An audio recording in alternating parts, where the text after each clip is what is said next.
اس میں پیشاب میں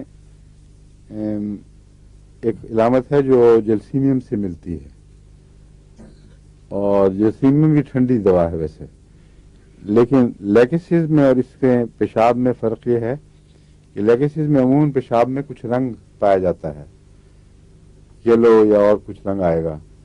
اس کا کھلا پیشاب بالکل بے رنگ، گویا اس میں کچھ نہ ہو، صرف پانی ہی ہو.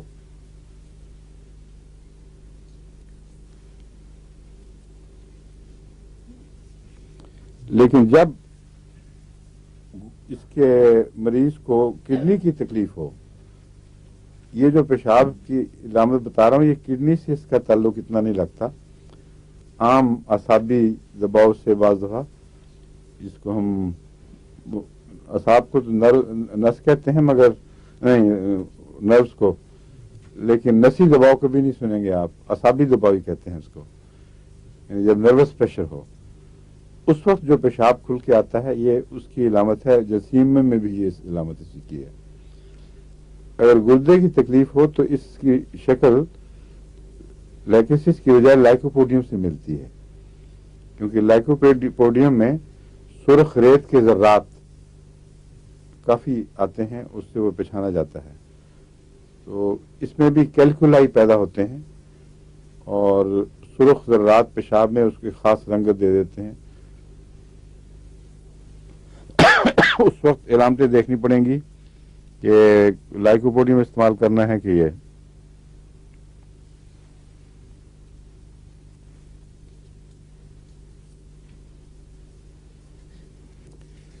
اس کی جو رومیٹک ٹینڈنسیز ہیں وہ میں بتا چکا ہوں پہلے، ٹخنوں سے شروع ہو کر پاؤں سے اوپر کی طرف بڑھتی ہیں. ایک یہ بھی بات بھی دیکھنے والی ہے کہ مجھے آپ کے جو آغاز ہوا تھا پاؤں سے آغاز ہوا تھا یا گھٹنے سے یا اوپر سے نیچے کی طرف آئی ہے پاؤں کے پنجے سے پھر تو لیڈم کی شبہ انگوٹھا بھی نہیں، پڑتا ہے. چھوٹی انگلی کے ساتھ والی پنجے کے پھر لیڈم کو نہیں ہے، سنجیدگی سے استعمال کر کے دیکھنا چاہیے. پہلے نیچے اترے 30 میں، پھر اوپر جائیں گے، دوسری طرف جا کے دیکھیں گے 200 سے پرلی طرف کیا اثر ہوتا ہے. ٹھیک ہے؟ اچھا. ہاں.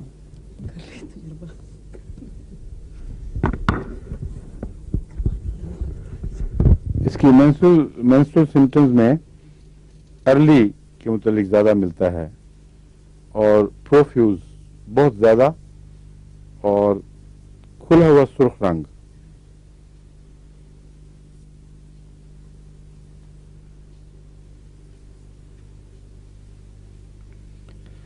اگر مینسٹریشن کی ٹربلز اور دوسری پیشاب وغیرہ کی جو تکلیفیں ہیں ان میں بڑی کھلی تصویر لیڈم کی مل جائے تو پھر یہ کہتے ہیں کہ یوٹرین ہر قسم کی بیماریوں کا علاج ہوتا ہے. اگر یہ لیڈم کی یہ علامتیں مل جائیں، یعنی ارلی مینسٹریشن، کھلے سرخ رنگ کی ہو، پیشاب میں بھی کچھ اس کی علامتیں ملتی ہوں، مثلا وہ بہت کھلا یا سرخ ذرات والا، تو اس میں یوٹرس کے اوپر اس کا بہت اچھا اثر دیکھا گیا ہے. یعنی مجھے خود تجربے میں معلوم نہیں، لیکن بس ڈاکٹرز نے لکھا ہے کہ مفید ہے. جی نہیں، میں نے دونوں باتیں بتائی ہیں. اس میں نے کہا تھا کہ اگر اس میں اعصابی دباؤ کی وجہ سے پیشاب زیادہ آئے تو اکثر بے رنگ ہوتا ہے اور کھلا ہوتا ہے، اور بعض دفعہ تھوڑا تھوڑا اور بار بار ہوتا ہے. تو یہ جو ہے، یہ اگر گردے میں تکلیف ہو اس کے تو پھر سرخ ذرات آتے ہیں، جس کا مطلب ہے کہ کیلکولائی پیدا ہو رہے ہیں جس طرح لائکوپوڈیم میں ہوتے ہیں. سمجھ گئے؟ بعض دفعہ ڈپازٹ ہوتا ہے. بعض عورتیں مجھے علاج کے لیے آتی ہیں تو کہتی ہیں پیشاب کے بعد جو برتن تھا اس کے گرد ہلکا ہلکا سرخ ڈپازٹ آیا ہوا ہے، جو خون کا نہیں لگتا بلکہ خون سے ملے جلے ذرات سے پیدا ہوتا ہے. تو اس میں لیڈم یا اس قسم کی دوائیں مفید ہیں. ایک اور دوائی ہے جس میں کیلکولائی بہت ہیں لیکن سرخ نہیں. کسی کو یاد ہے؟ میں پڑھا چکا ہوں آپ کو غالباً. ہاں پڑھا چکا ہوں.